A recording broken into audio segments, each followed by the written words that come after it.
and follow up on things, follow-ups. The fortune is in the follow-up. That's what they say in sales. All right.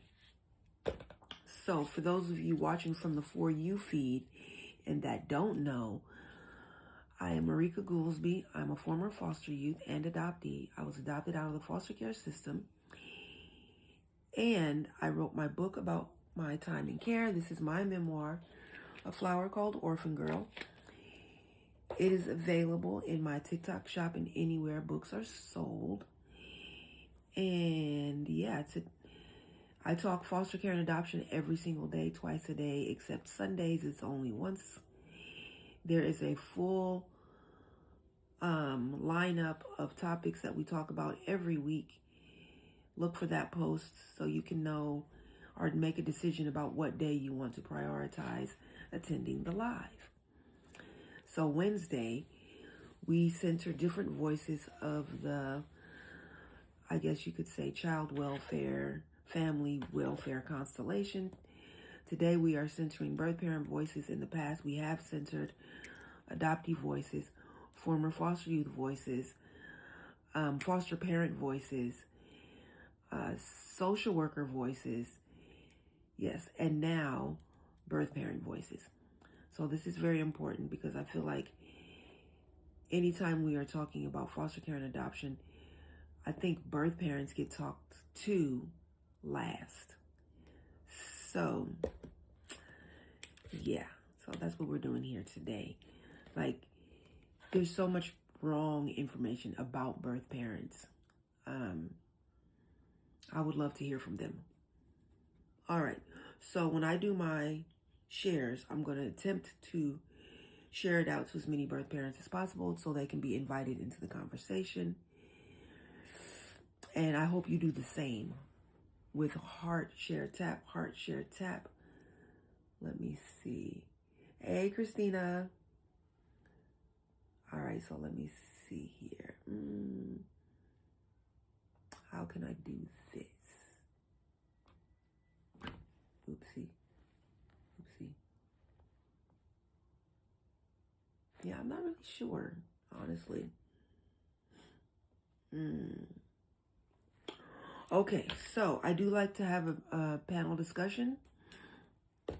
There are 3 ways to access the panel. They all start with the Daily Heart Me, first of all. They all start with the Daily Heart Me. Daily Heart Me and be a super fan. That gets you access to the panel.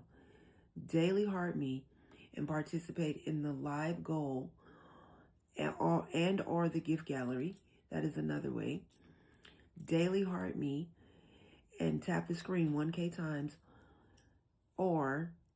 and 60 shares, which equals 1 power share. So those are the 3 ways to access the panel. When someone requests to be on the panel, I will check your stats. Hey, Christina, thank you so much for the corgi. I appreciate that. So I will always check everyone's stats. Everybody gets 10 minutes. I do ask for a brief intro, name, age, pronouns. How are you connected to this community? Meaning, are you a foster parent, adoptive parent, a bio parent with children in the system, a former foster youth, an adoptee, a worker of some sort like social worker, caseworker, CASA worker, attorney, family court judge, anything like that. And then what is on your mind and heart as it pertains to centering birth parent voices. Of course, if you are a birth parent, you will be prioritized after getting your Daily Heart Me, because those are the voices we are centering. So, yeah. A birth parent with children in the system, that is the thing.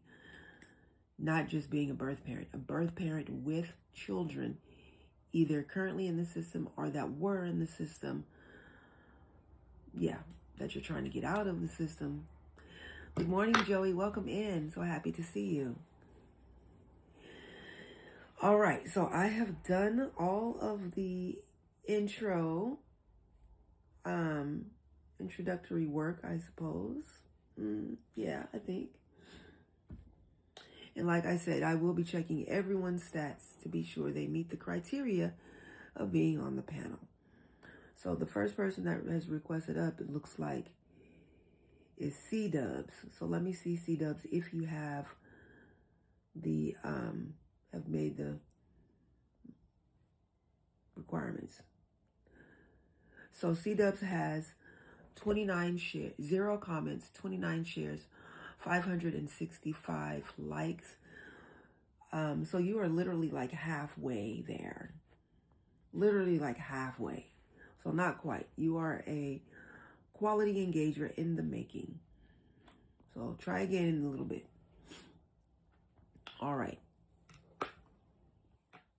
So I'm going to go ahead and invite our superfans to the panel because Daily Heart Me and be a superfan is #1 way to access this panel. Let me see, who do we have? Exy's invited. Christina's invited. Joey's invited. Nixie is invited. Those are the superfans. So, of course, they get immediate access. All right.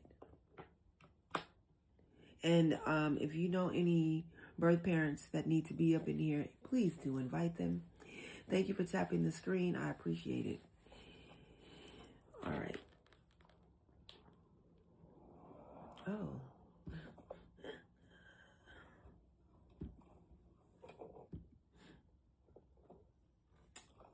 What happened? What's going on here?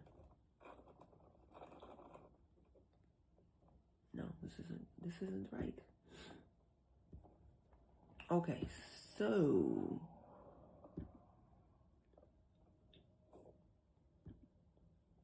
now it's right. Oh my gosh, this hair is a wild mess right now. All right, we're not going to worry about it. Okay, so we have 2 panelists.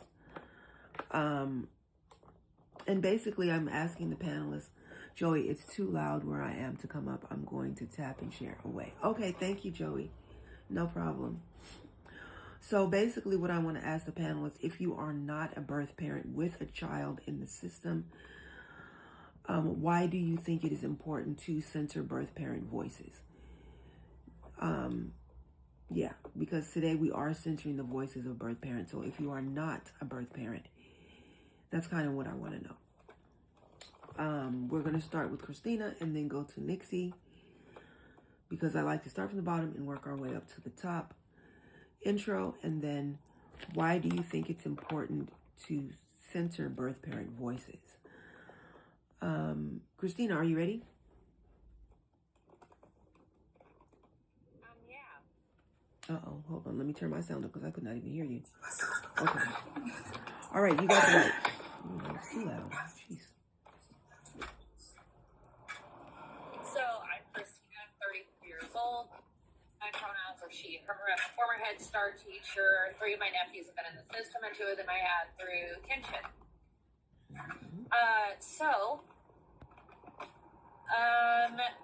I believe that it is important to center birth parents' voices just because I've seen what happens with, just some of the people in our group. You know, I've seen where, they've done nothing wrong, essentially. They're just fighting for their kids back. They want that. And also, it's not always a shut and closed case of, oh, this is neglect, this is whatever. Some people simply lack education.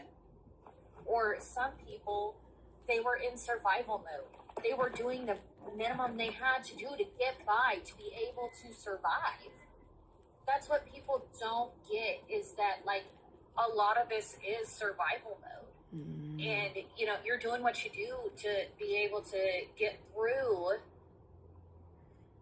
everything. And, I think it's important to listen and understand why some choices were made, because it's hard for us to hear facts and then go, why would you do that? You know what I mean? It's so easy to judge that way, but centering their voices would really open up that door to, no, I was surviving. I was trying to protect them. I was trying to do everything I absolutely could. And it's like, wow, I don't know what I'd do if I was in that situation. You know, I mean, there's just so many things that we do to sacrifice for our children that we don't realize what it all comes down to in the very end. Yeah. So, I mean, that's all I really have to say. I think it's really important to center their voices and to be able to get a context on what it was, because a lot of the times without context, snap judgment is made. And we need to really stop doing that, especially when it comes to human lives. We need to stop trying to figure out a one-way quick, what we believe is solution, as opposed to education and actually hopefully preventing things from happening. Yes, even if you emphasize, you can't sympathize. Joey. Like you just, I mean, you have to be able to sit back, listen, and ingest the information truly for what it is. So. Okay. But I mean, that's all I really have to say. So. Thank you so much, Christina. I'm not a birth parent, so. Yes, thank you for chiming in. I appreciate I you. will pass it along to the next. All right. All right, cool. We're going to stop Christina's time. And we're going to go to our next person, which is Nixie. Let's get your intro and your thoughts and feelings on the topic. Hi, I'm not driving, by the way. Thank you. I'm not driving. I'm sitting on a retaining wall right beside me. Got it. Thanks. Nixie, 39, she, her, adoptee, former foster kid, and now bio parent.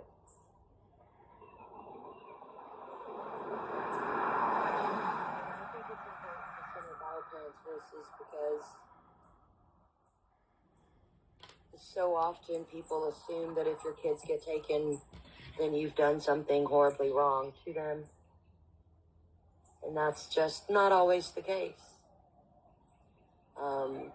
Everything that I did, like Christina was saying, was done in a survival mode.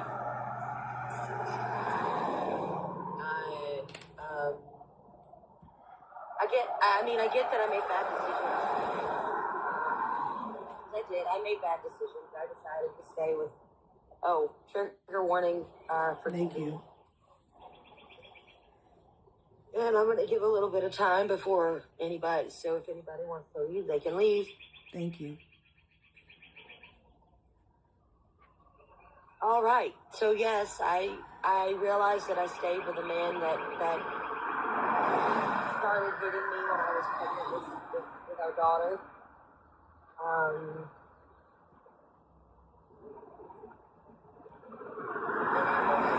made bad decisions.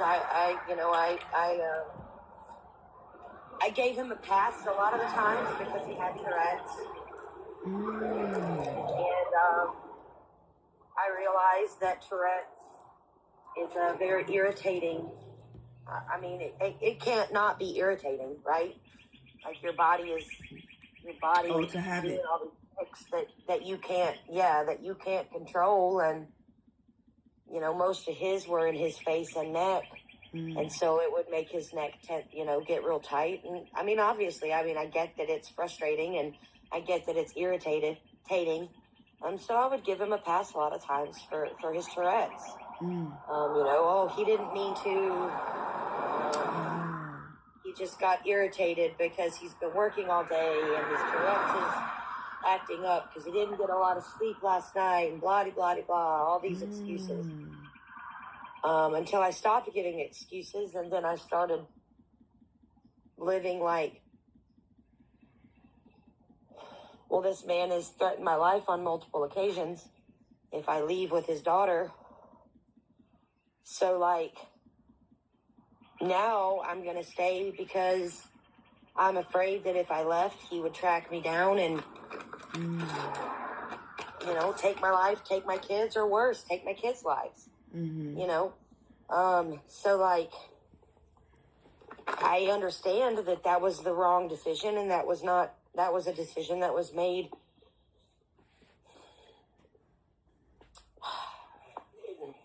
not necessarily poorly. I don't want to say that I made a poor decision. It wasn't. In my opinion, in my thoughts at that point in time, it was safer for my kids if I just stayed.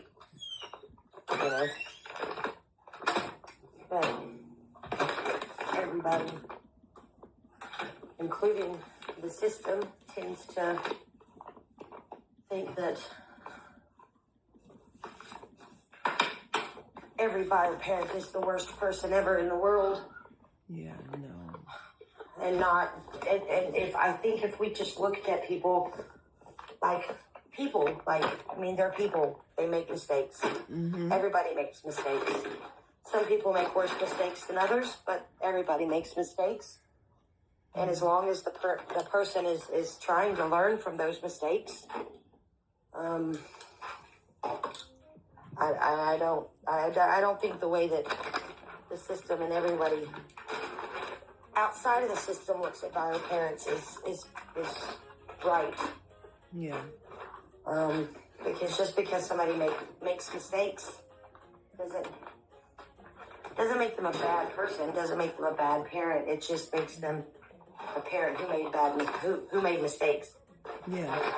I don't know that there's one parent on earth that's never made a mistake while parenting their children. There's not one.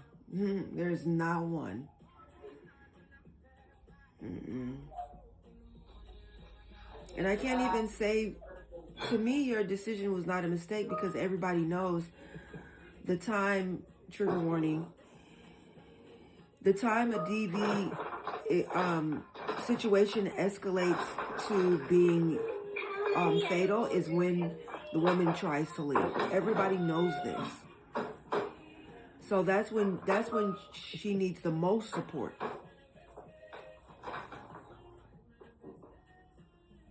Yeah, you're right. I don't know. In situations like this, everybody, especially the system, everybody just looks at the bio parents like they're the villains in the situation. Yeah. When sometimes bio parents just need a little bit of support, or a little bit of, or a lot of support, help but still. To figure out, how to get out of the situations that they're in. I mean, it's not like we choose. It's not like we go out and choose. Oh, let me go choose the one person that I think is going to hit me the most. Right? Like we don't do that. Yeah. And I have 10 times it's somebody that showed a completely different side until they basically trapped the person. Yeah. And then they really show their real side. Yeah. So, I mean, yeah, it's a progress. It's a progression of things. It's not. And yeah. And don't get me wrong. Like being an adoptee, I used to have that same opinion. I used to have that same opinion where, oh, well, if you got your kids taken, then you must have done something wrong. Oh. Like really, really wrong. Like you must have been really abusing your kids if they took your kids. Mm-hmm. But this has given me a little bit of an eye opener, huh? Different perspective on it. Yeah. Even to the point that I asked my own bio mother, I was like, hey, so how did you feel when they took us? I never cared about that before. I never cared about that before. I don't know. I think a lot of it is people they have their own opinions about it, and unless you go through it yourself, or you witness someone going through it, you can't take yourself out of that opinion. Yeah. So that's why I think it's important for bio parents to share their voices and their stories, because they're not all the same, Right. Yeah, everyone is different, having a different experience. For sure. And I think getting that perspective also hopefully will lessen the judgment and change our perspective And maybe even absolutely. force us to put more energy and time and money into actually supporting birth parents instead of demonizing them and just being like, you don't deserve your kids. Like, what? Yeah, like,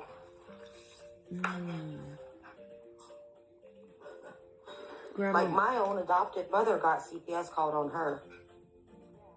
Oh. So they're not perfect either? What? Because she, well, I mean, it was partially my fault. I mean, I'm adult enough and I can take accountability for the part of it that was my fault. And the part of it that was my fault is that, yes, my mother had in fact asked me numerous times to please pick up the towels that were on the floor. And I just didn't want to do it. I didn't want to do it. So when she finally got so angry that she was yelling at me to pick them up, I finally went to go pick them up, and I started giving her attitude about it. And she lashed out and hit me on the back and ended up, I mean, and I'm sure she didn't mean to leave handprints, right? Because who means to leave handprints on their kids? Nobody. Someone who hits them that hard. Like, I don't. Being a parent, I can see that. I'm not excusing the actions, right? But like, I can see where somebody could get to that level of anger that they wouldn't be able, you know what I mean? Like, yeah. And what I'm trying to say is, I know she didn't mean to do it. I know she didn't mean to do it. I know she didn't do it on purpose. But that was enough to get CPS called on her. Well, then, all that happened was they just came and they talked to her about proper punishment, right? And it never happened again. Sometimes I think things like that happen. Again, people make mistakes. Yeah. You can't just... Yeah. I mean, not based on, yeah, I don't know. Well, in my opinion, if you get your kids taken, if your kids get taken, sometimes, okay, if your kids get taken because of something that you did, that's the worst mistake of your life, in my opinion. And again, that's just my opinion. Yeah. Again, but I mean, we all know that there are people that, I mean, heck, I told you about that coworker that got their baby taken, for literally no reason. So, I mean, it is what it is. But anyway, it's very important. Yeah, thank you. That bio parents get heard. Yes, thank you. Thank you. I appreciate you chiming in. And I saw we had a Grandma Rose in the building. Welcome, Grandma Rose. I see you said, I have a niece. Her kid's been in care since 2016. She just lost all her rights this year. I'm sorry to hear that. All right. And then Christina's in the... Oh, yeah, same with the belt. And the hair pulling. Oh, my gosh. Christina said it was a reaction with the anger, and I'm sure she was just doing what she had been taught. Yes. Yeah, we treat people how we are treated. Usually, knee-jerk reaction goes back to how you were treated. Whether it's right or wrong, she was simply doing as she was shown before. Exie said another time, yeah, ponytail yank because of the B word. Yeah, and even with that, I'm not saying that the child should be removed, but definitely parenting classes and learning about the difference between discipline and punishment. There is a difference, and not reacting out of anger. Knowing how to take a time out, time yourself out, go for a walk.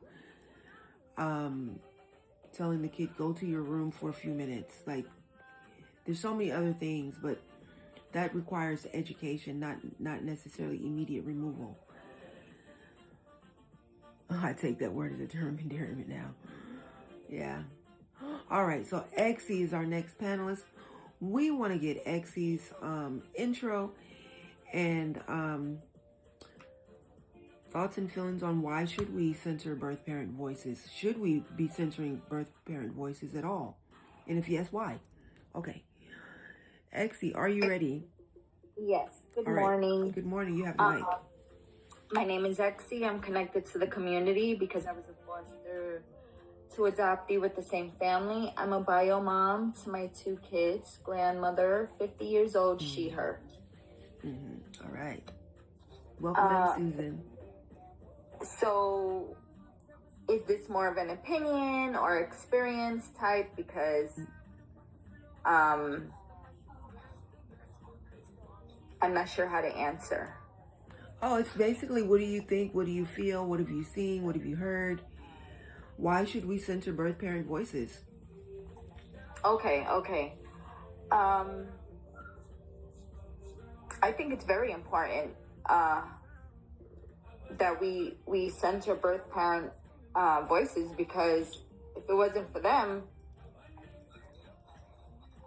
the adopters wouldn't have, or the fosters wouldn't have a child.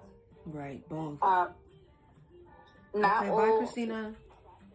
Not all situations are the same. Every situation is different. Not all children are abused. Not all children are unwanted. There's just situations where the birth parents need help. And instead of investing into the birth parents and investing in keeping the family together, it's just easier to take the kid, place them somewhere else. And I think especially for adoptees, we need to hear their story. Yeah. Because we don't know how we ended up in the situation that we did. From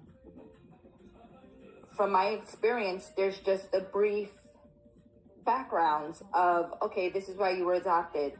In my case, I was told,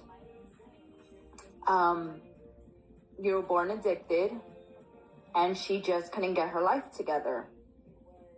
And I grew up very angry with her because I ended up finding out that she had other children. And I don't remember how I found that out.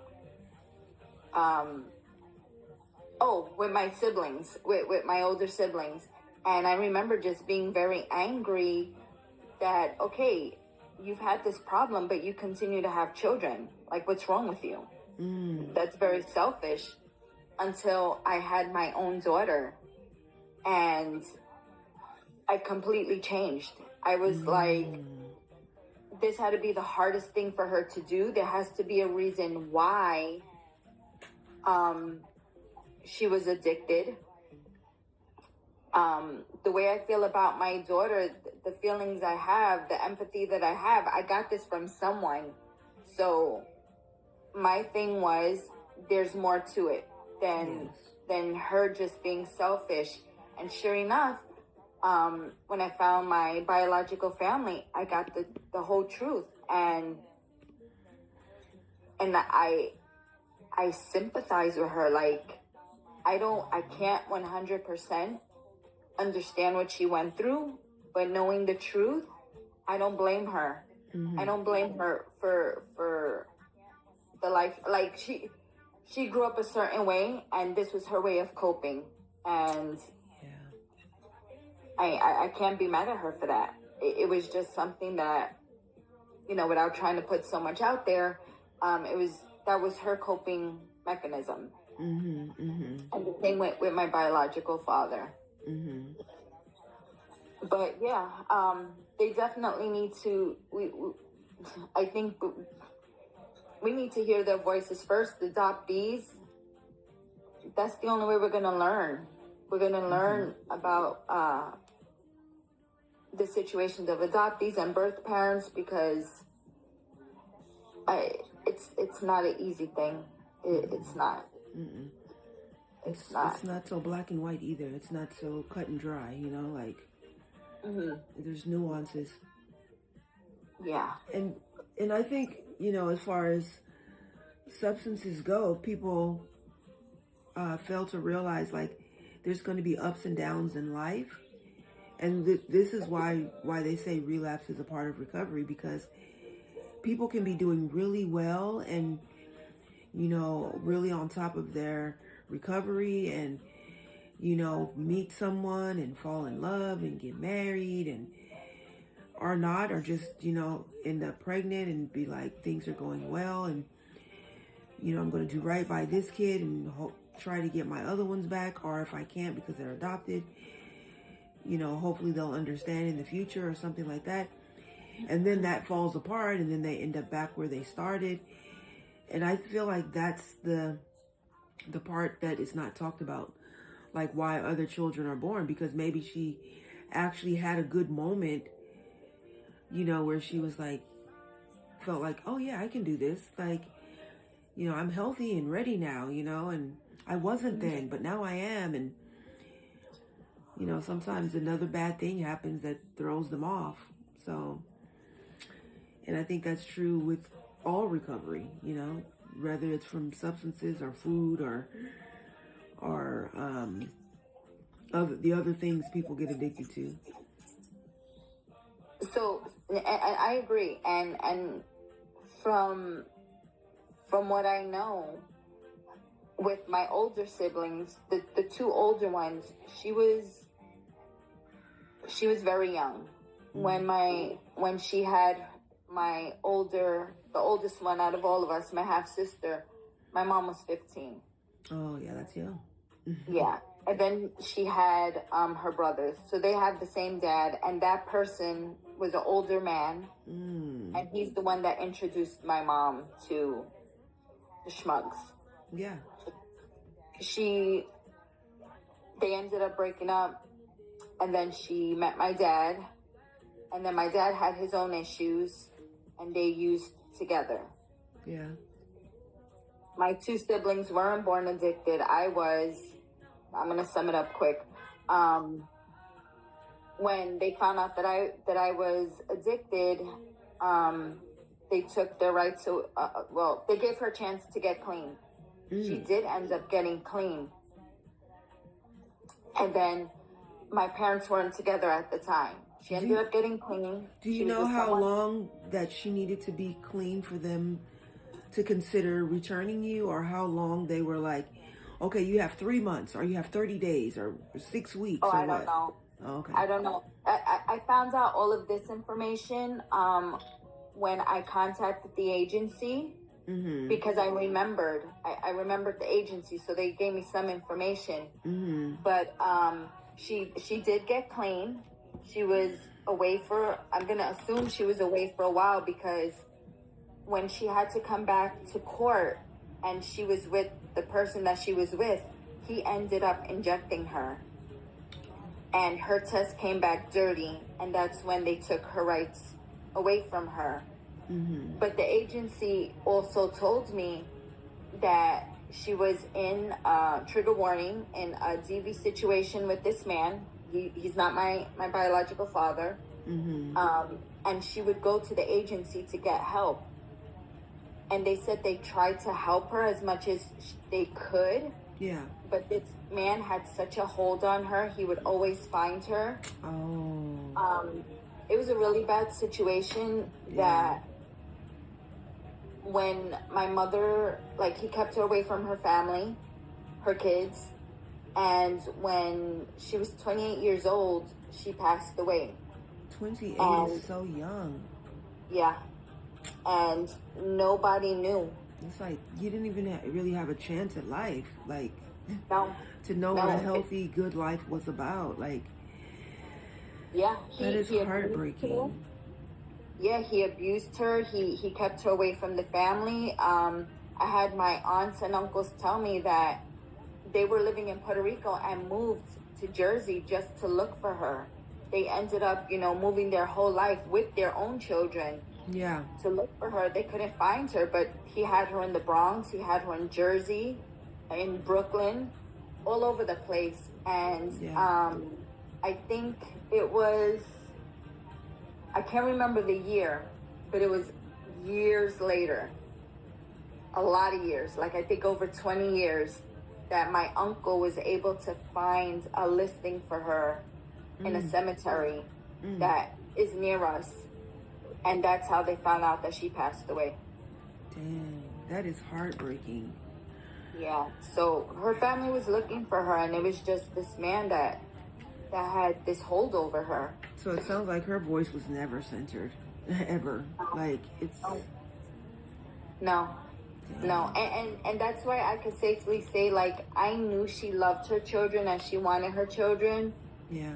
Because with my older sister, she tried as much as she could to raise her, but it was just too much. Yeah.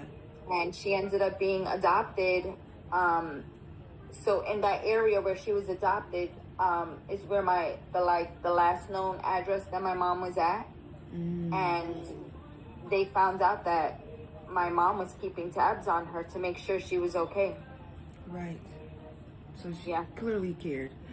Well, thank you so much for chiming in, Exie. I appreciate you. No problem. Let me check out our comments. Susan, Teddy's mom, welcome in. Sometimes the abuse is less than what they were raised with, and they are trying to do better. True. Each generation usually is a little better than the previous. Without education and healing, with education and healing, it can be a complete game changer. It can completely break generational cycles. Christina had to go to work. SC adoptee, welcome in. The adopters should have helped families stay together. That's what my feelings too. They were so selfish. OMG, yeah. Oh Lord, kiddo is melting down. Oh, okay. No problem. I understand. You got to deal with babies. They come first. All right, cool. So we are going to continue this conversation centering birth parent voices. It would be lovely if we could get a few more birth parents in the room.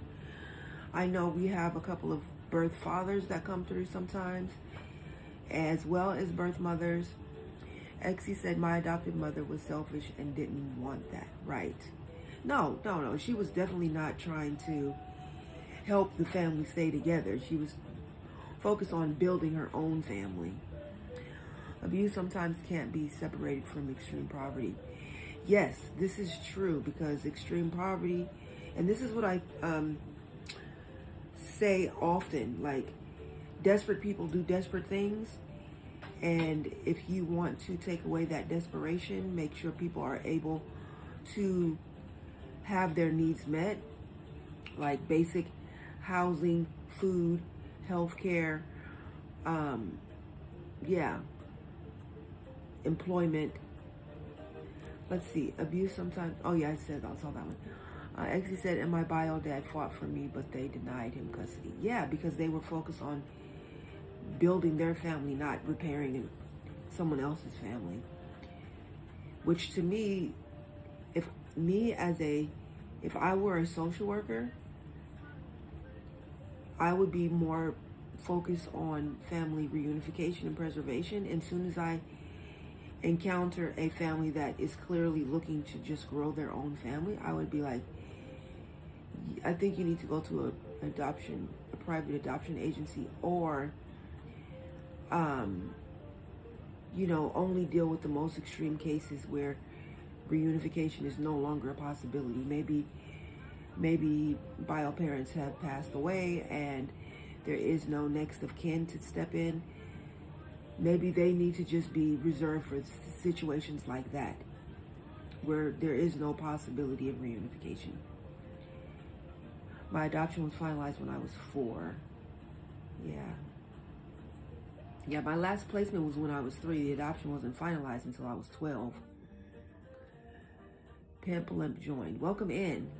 So we are centering the voices of birth parents because in the entire constellation, I think birth parent voices are prioritized the least.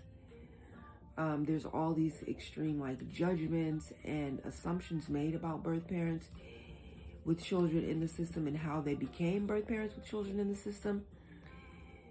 But you don't know until you get the information straight from the person who went through it. You just don't know.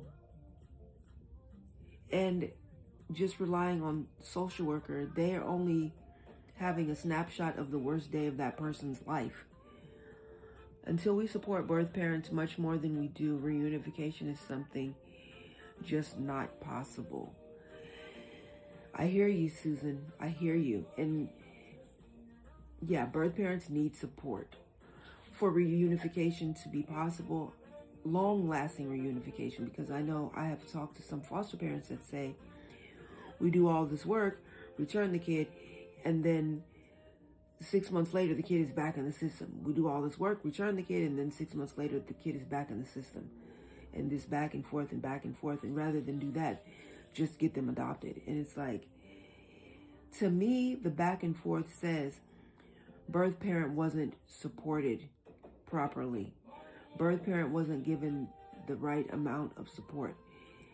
And this is something I used to think, because I had friends that were in recovery, and they're like, yeah, I'm going to rehab, you know, and I'd be like, wow, how long are you going to be there? Oh, it's a 3-week program. 3 weeks? 3 weeks to completely fix how many years of addiction? That doesn't, you're going to get out and relapse with the first stressful event. Right, give foster, right, I agree, Susan, Teddy's mom, I agree. Exie has a hand up for an additional 5, absolutely. You have the mic. Thanks. I just wanted to say, so in my introduction, I said I was 50 years old. Mm-hmm. So this happens in the mid-70s. How much has the system changed when it comes to helping biological parents? I don't see much has changed. And, you know, we can say, yeah, you know, they need more support. But if the intent isn't for reunification, nothing is going to change. Nothing's going to help these bio parents, which is sad. It's really sad. I mean, I know there are social workers out there, caseworkers out there that really do advocate for the biological parents, but there's others that, no, let's just get them out. Let's get this check, and that's it. You know, Let's get the check. Something with my biological dad, something should have been done. Like my adoptive parents had, at the time, 4 biological children. When I was put in their care, they had 3 older children, and during that time, they ended up having another biological child after me. Why did they allow her to fight so hard to keep me away from my biological father when he did everything he needed to do to get me back? He got clean. He went back to school, graduated college. Yeah, their own selfish reasons. You know? Yeah, it was just selfish. And, you know, and a quick thing, the agency did tell me that my biological parents, well, my dad, they came to see me up until I was about 9 months old, and then the visits stopped. So that just made me believe that they requested that the visitation stop. Because how do you stop with the visitations and then all of a sudden jump back in my life and fight for me? Right. It doesn't make sense. Right. It makes no kind of sense. So you know who stopped the visits. Oh, absolutely. And that's why the system needs to really focus on reunification. It's not fair. No.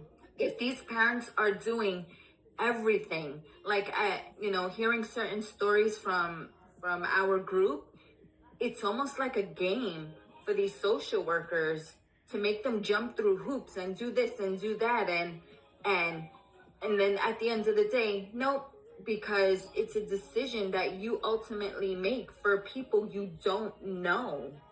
It's terrible. It's just terrible. So a lot more needs to be done. A whole lot more. Yeah. Thanks, Marika. No problem. Thank you for chiming in again. I'll stop your timer. And I see Susan, Teddy's mom, said, Give foster care payments to birth parents. Yes, because a lot of times just an extra $500 a month makes all the difference.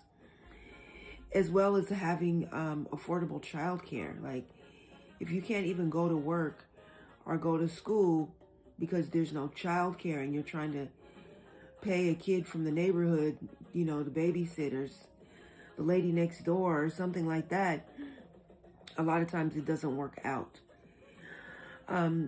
Susan said, I'm 72. As a teen, I took child development classes as part of home economics.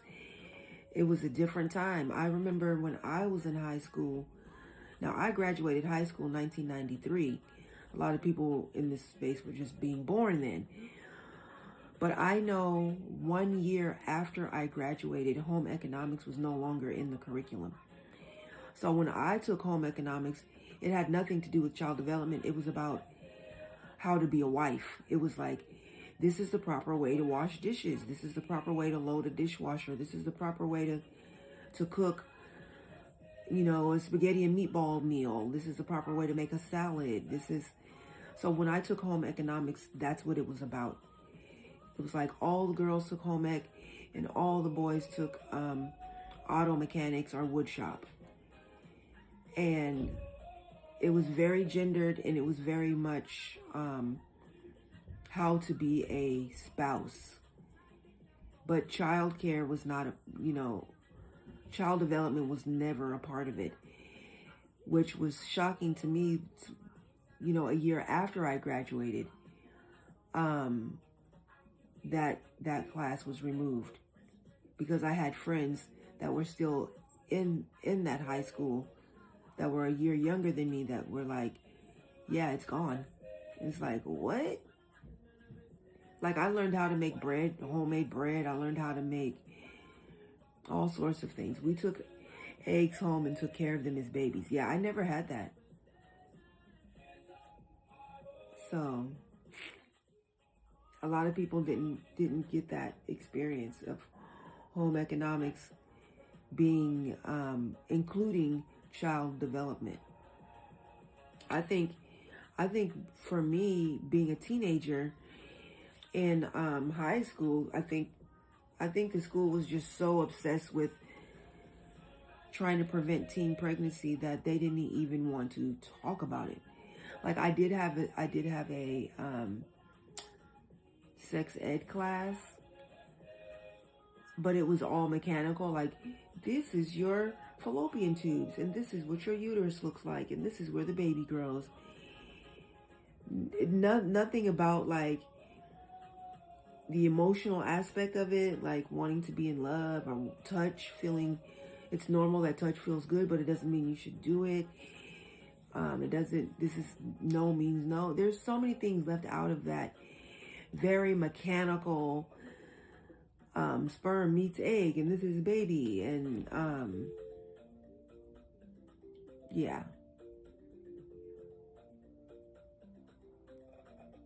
So yeah, it's just a different time, different focus.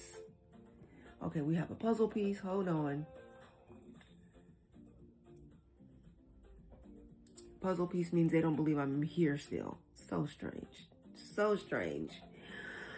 But yeah, we're centering birth parent voices because it is important to do so, because a lot of people have a lot of thoughts and feelings. It's big feelings about birth parents. I know I did. I watched a video earlier this morning where the birth parent is trying to talk to the adoptee to say, I tried everything. I tried everything to get you back. And when that failed, I tried everything to still be a part of your life. And they blocked me. They didn't allow it. I tried everything to prove that I could be a good parent. I got the good job. I got my own housing. I was like, look, I'm doing well now. I have a good job. My house is amazing and clean, and I'm well put together. And they still denied and blocked her. And the adoptee did not believe it, because I think the young woman was in the fog about, and believed the lies. You never tried to reach out. You never tried to contact me. Like, no, I did. I have proof. I have proof. And I was like, that's the first step of coming out of the fog. Because adoptive parents can tell you one thing, foster parents can tell you one thing about your birth parent, but until you hear it out of their own mouth, you don't know what the truth is. And some birth parents will say, like, yeah, I was so wrapped up into my addiction or gambling addiction or whatever it was that I couldn't parent, and you were better off being raised by someone else, because it took me a long time to get that under control. And I'm glad you didn't have to witness it or suffer through it. But, even if that's the case, at least you get the real story from them, not from someone else who has reason for you to not want to contact them or talk to them. Yeah, they have an agenda, if they want to admit it or not. Their agenda is, let's not have anything interfere with the family I'm creating for me, for myself, for my enjoyment, regardless of how the kid's going to feel later on. A lot feel like the kid won't question it. And this is something that gets me, that a lot of people think if the child has a good upbringing, they won't want to know. They won't want to hear the story directly from the birth parent's voice. But if they have a bad upbringing, then they will. And I feel like that's just not true. Like, we want to know either way. Like, yes, thank you. I had a wonderful childhood. It was awesome. It was fantastic. And where did I come from for real? Like, some people that can't wrap their mind around that. Like, why do you want to hear from her? Who cares? You had a great childhood. No, what? We still want to know. We still want to know, what was it like being pregnant with me? Like, what did you go through? How did we end up here? Like, people, hey Ron, welcome in. People still want to know. And it's important to center birth parent voices, because we want to know what their experience is, especially when there's so much coercion out there. Right, then we as adoptees search 30 plus years for our own bio families just to hear the story. Right. It's not like you have a fleeting thought. I wonder. Oh well, moving on. That is a big deal. Like, searching your whole life because you want to know. You want to hear from the birth parent what happened. Yeah, that hit hard. How long people search their whole life, hoping they get to hear from their own birth parent's mouth what happened. Not something they read in a file, not the adoptive parent's perspective or foster parent's perspective, not the social worker's perspective, but straight from them. Luna Ray, welcome in. Luna Ray said, not to mention genetic issues or disabilities that may have come from birth parents. Yes. Exie said their manipulation backfired on me. Yeah. Some comments in this live are filtered to protect the community's experience.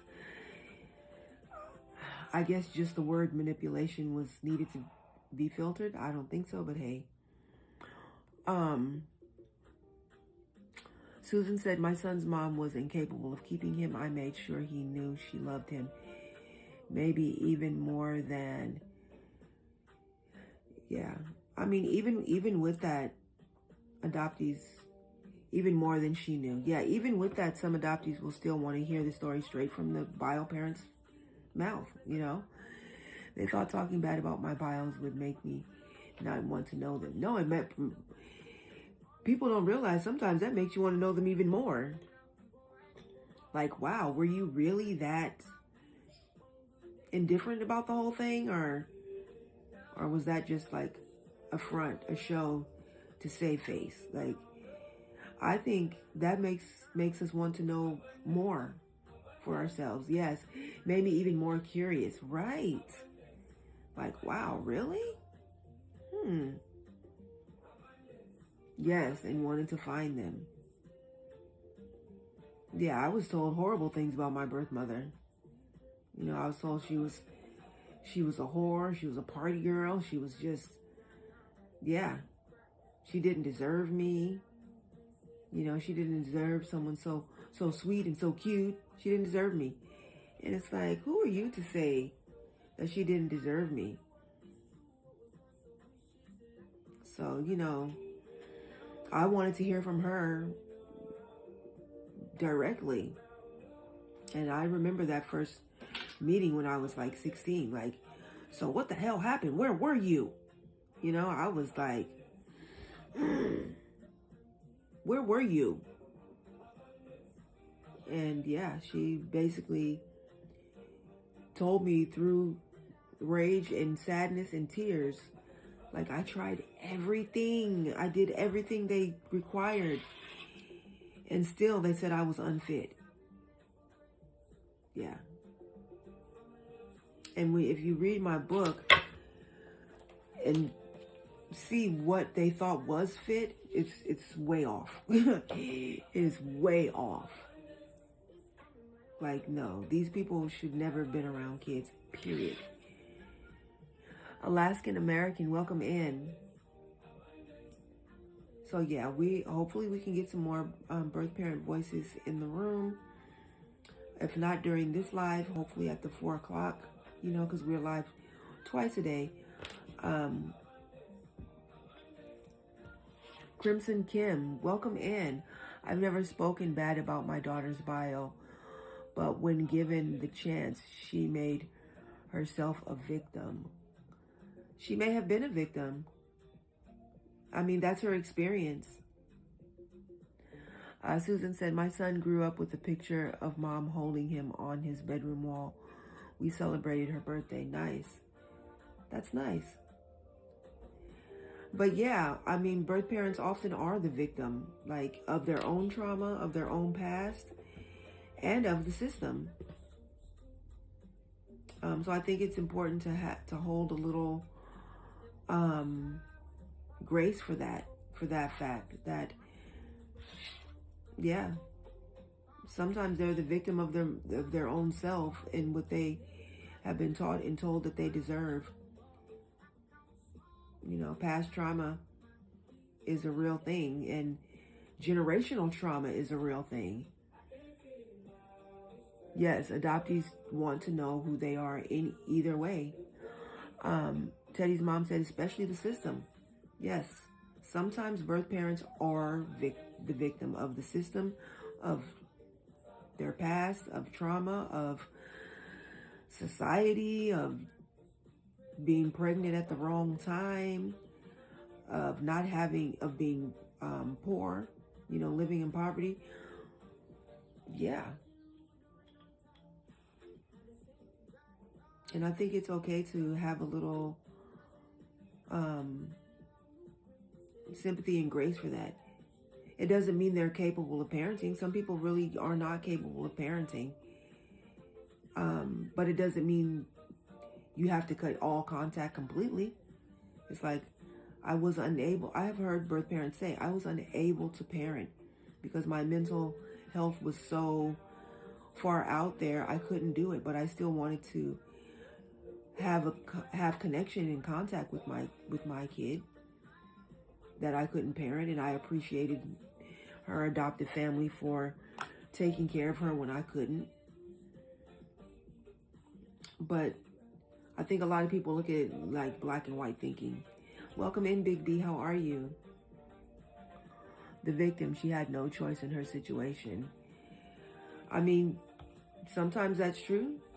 Sometimes that's not true. But we don't know until we hear from the birth parent what her perspective of the situation was. Sometimes people don't see the choices that they have. I don't know. And sometimes people see the choices and can't access them or take advantage of them. I don't know, you know. Like I heard from a birth parent that, you know, she was 14 and her parents made the decision. She didn't have a choice in this situation. She was a teenager, got caught up with the wrong crowd, doing grown-up things, and yeah. And as the adoptee, right, not her story to tell. Yeah, it's definitely the birth parent voice that needs to be speaking on what their story was. And the kid can make the adoptee can make the decision on if they believe it or not, or if, or however they feel about it, but at least they know. At least they got the chance to hear. I think that's super important. Hey, Callie, welcome in. How are you doing? Today we are centering the voices of birth parents. Just because out of the entire child welfare constellation, I think adoptee voices are heard the least. Their experiences are heard the least. What did they think was going to happen? What were they told was going to happen as far as relinquishing their child, or failed attempts at reunification? Like good, bad, or indifferent, I think I will give my kids all the records and facts, jail records to birth records, everything. Bravo. I think that's fantastic. You know, and if they ever get a chance to actually meet birth parents and ask direct questions, even better. Because then they can make their decision, and I'll support finding them, but I don't want a relationship with birth family. I mean, I guess that's your choice. But yeah, it's always good for us to have space for birth parents to speak what their experience was. Because like I'm not a birth parent, and most adoptive parents and foster parents don't know the experience of being a birth parent with children in the system. So we'll never know, we'll never be in their shoes a lot of times. Now, there are some foster parents that are also birth parents, and I think they approach fostering and adoption completely different because of that. If there were no birth parents, there would be no adoptive parents. Honor the connection, Susan says. Yeah, they can, but I won't be a part of it. Okay, I can respect that. I can respect that. Welcome in, Charity. Thank you for being here. Today we are centering birth parent voices. I do like to have a panel discussion. There are 3 ways to get on the panel. They all start with giving your daily heart me. So you give your daily heart me and you be a super fan, boom, you're on the panel. You give your daily heart me and participate in the live gift goal or gift gallery, you're on the panel. And the last way is give your daily heart me and tap the screen 1K times or more, and a power share, which is 60 shares. So there are 3 ways, well, actually 4 today. Give your daily heart me and be a birth parent with children in the system, because we would love to hear what your experience was. What was the process like for you? And yeah. So yeah, that's what we're doing today. And if you are not a birth parent with children in the system, I would love to hear, why do you think we should center birth parent voices? Why is it important that we center birth parent voices? Let me see what else.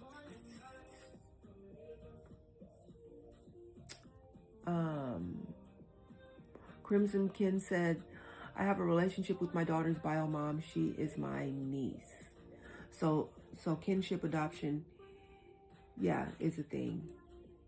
It's definitely a way to for sure have a relationship with the bio parent, kinship. Ian, welcome in. Thank you so much for the populars. Why wouldn't you want to? Just curious. Exie is asking Big B. As the adoptee, let's keep it respectful, and there's no need for that. This space is for everybody that is systems involved, so there's no need for that kind of comment. And everybody has a right to their own feelings and their own opinion. We don't have to like it or agree, but we still have to respect it. And remember, disrespect is never tolerated. So that's your final warning there. Let me see.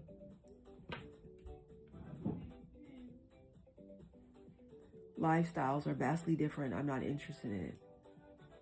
Yeah, that's fine. And sometimes I think it's better if adoptive parents stay out of it. I really do, because I have seen adoptive parents that want to befriend the birth parent from a stance of micromanaging the connection. Like, every time you spend time with the kid, I'm going to be there. I'm going to be watching and listening, and in ways that are not helpful. It's like, kind of stay out of it and just be there for the kid.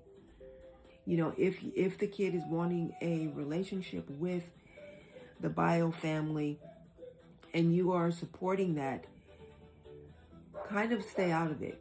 Like, as long as it's healthy and safe, and just be there for the kid when they come back from said visit. Like, how'd it go? Oh, wonderful. I'm happy for you. I'm glad you got to spend time with your siblings or your auntie and uncle or your birth mom or birth father or whoever it is, without being so overly involved. You're like a helicopter parent.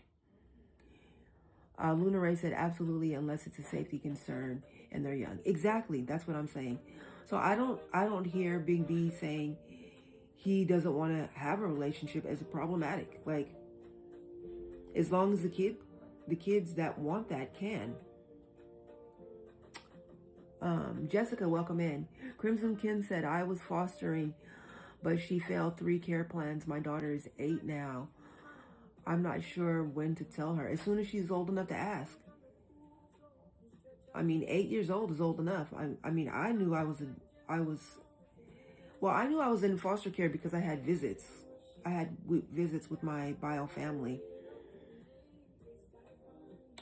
So if you're fostering, I imagine the care plan included visits. Your daughter already knows that, you know, you're not her bio parent, I'm guessing.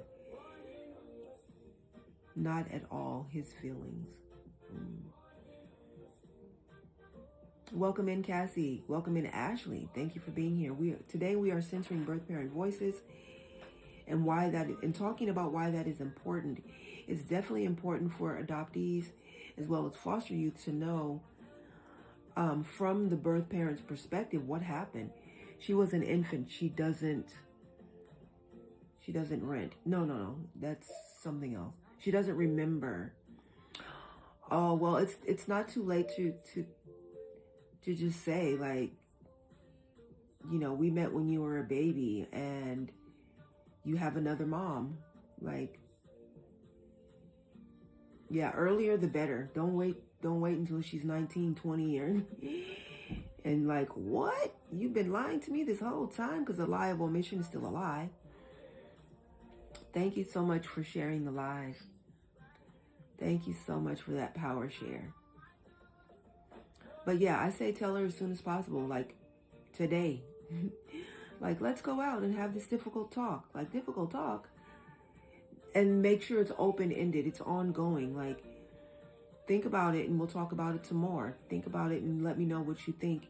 2 days, 3 days, 2 weeks, 1 week. Like, the door is always open for any questions that you may have about it and how we got to this point, or how we met, or, you know, something like that. And there are books out there, children's books even, that talk about how to have the conversation. So maybe spend a week doing a little research and then set a date on the calendar. We're going to go out and we're going to have a special lunch and we're going to have a difficult talk. Or we're going to have a talk. Maybe don't say difficult, because it may not be difficult at all. And then you've said difficult talk for no reason.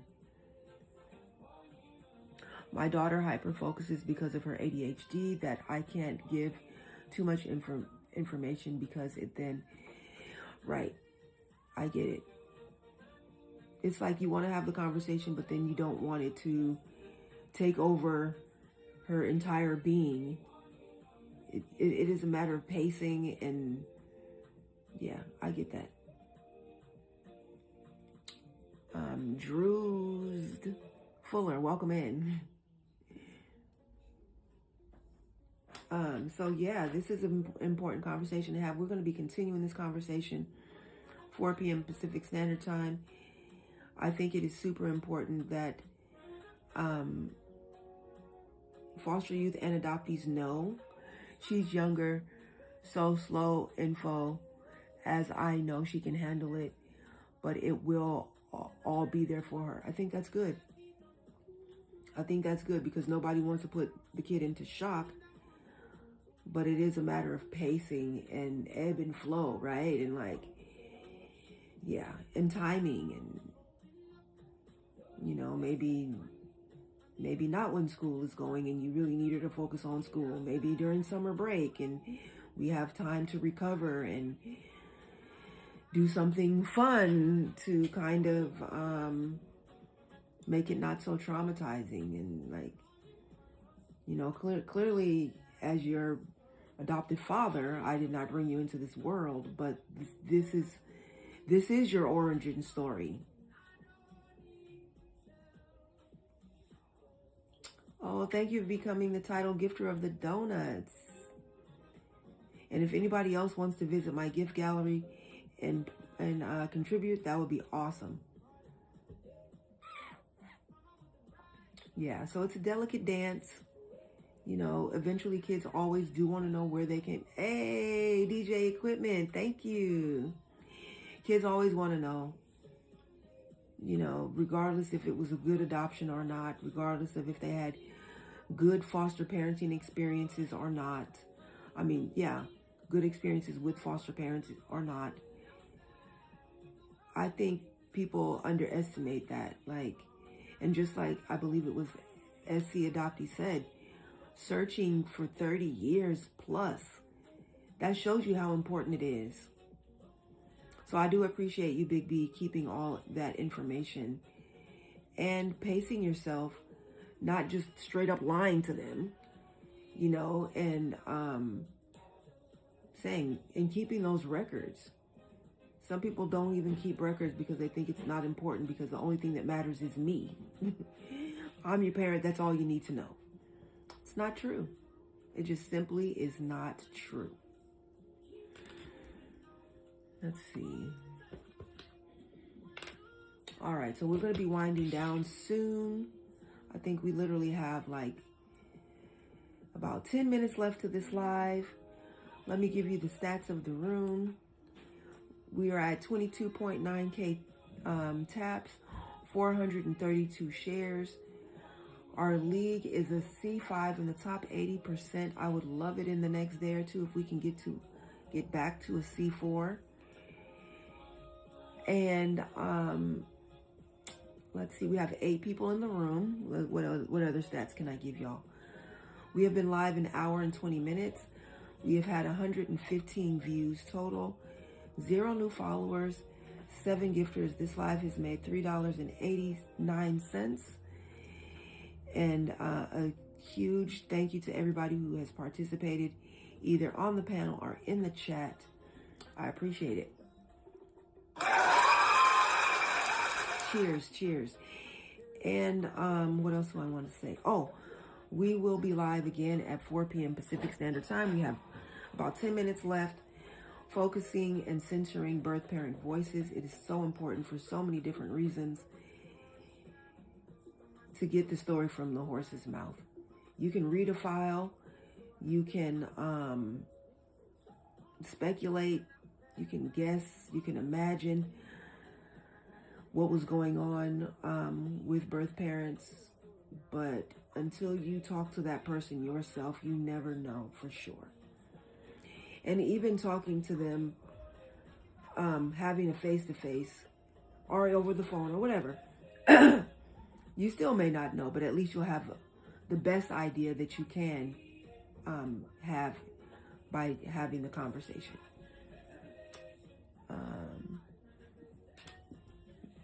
All right, let me see. We have 8 people in the room.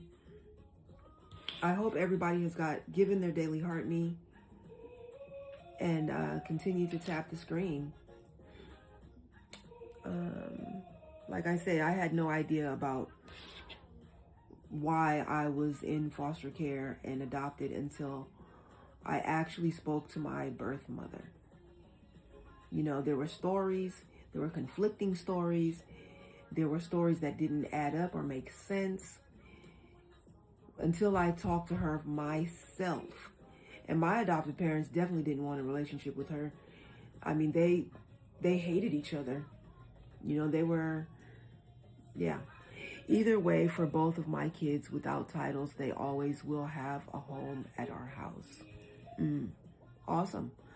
Whether they are bouncing back, they fell down, or just want to come live with us, ours will always be. I think that's fantastic. I think that's fantastic.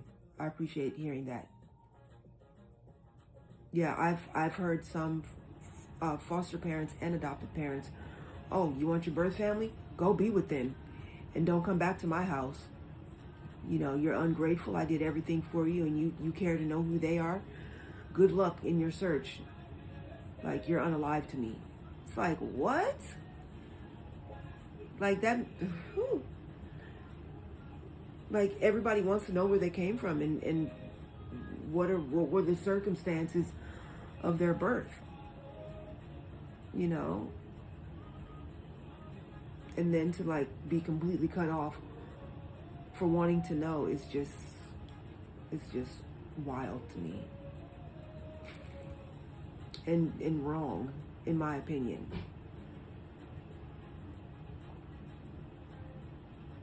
Yeah, I know my adopted parents were very angry that I wanted to know, that I wanted to talk to her myself, that I didn't want to just believe their stories anymore. It's like, okay, yeah, you say that she was a party person and irresponsible and all these type of things. I need to hear what's her perspective. And I did. And the truth is somewhere in the middle. The truth is somewhere in the middle. You know? It wasn't 100% what they said. And it definitely wasn't 100% what she said. The truth is always somewhere in the middle.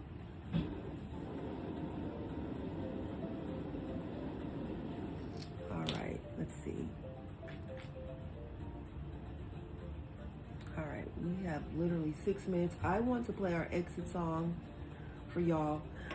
I play this exit song because this is a song I used to sing with my bio parent, because I didn't know about my birth father. I helped my son search. We found his siblings. Mom long gone. Oh, I'm so sorry about that. Because it just means some questions will never be answered. He was 35. Yeah, that's heartbreaking. I found my bio father and he is long gone. So some questions I'll never be able to have answered. I'll never be able to ask him. I'll never be able to even know if he knew I existed. Because my birth mother did not see the value in me having those answers because, yeah, it's a long story. Read the book if you want the deets. Read the book if you want the hard part about searching and searching and searching for 30 plus years. Your search may end with a grave. And that is a heartbreaking reality. Your search may end with a grave and unanswered questions. Yeah.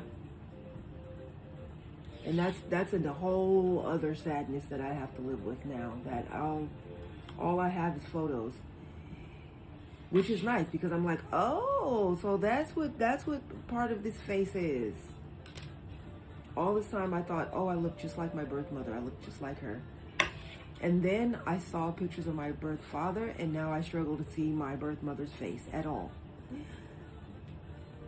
Yeah. I'm like, because I look just like this man. It's wild. And now I'll never know so many things. Over here laughing. Hey. Welcome in.